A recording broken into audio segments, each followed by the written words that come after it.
ரீசெண்டாக சூலூரில் நடந்த இன்சிடென்ட் எல்லாத்துக்குமே தெரியும். பார்த்தீங்கன்னா 10 வயசு பொண்ணு வீட்டுக்கு முன்னாடி விளையாண்டு இருக்கிற பொண்ணு தூக்கிட்டு போயிருக்கானுங்க. இந்த இன்சிடென்ட் பார்த்தீங்கன்னா 2026 இந்த May 21 நடந்தது.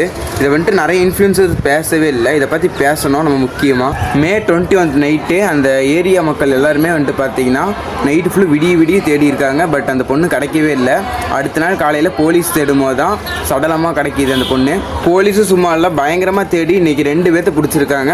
கார்த்திக் அண்ட் மோகன்ராஜன் 2 பேர்த்த பிடிச்சிருக்காங்க. இது விசாரணைக்கு மட்டும்தான் போயிட்டுருக்கு. இவங்க தான் இன்னும் கன்ஃபார்ம் ஆகலை. குழந்தைகளுக்கு ரோட்டில் கூட வளர்கிற சேஃப்டியில் பார்த்துக்கோங்க. அந்த அளவுக்கு நம்ம கோயம்புத்தூர் நம்ம தமிழ்நாடு ஆகிட்டு வந்துருச்சு. இன்னும் சில பேர் என்ன சொல்கிறாங்கன்னா அவங்க ஏரியா பசங்களே கூட இந்த மாதிரி பண்ணியிருக்கலாம்னு சொல்கிறாங்க.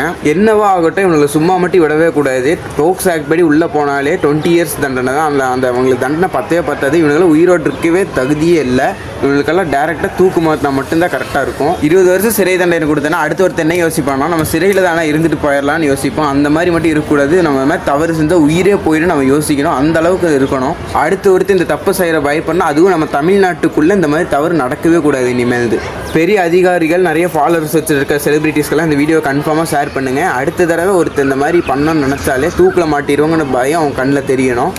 ஓகே, நிறைய ஷேர் பண்ணுங்கள்.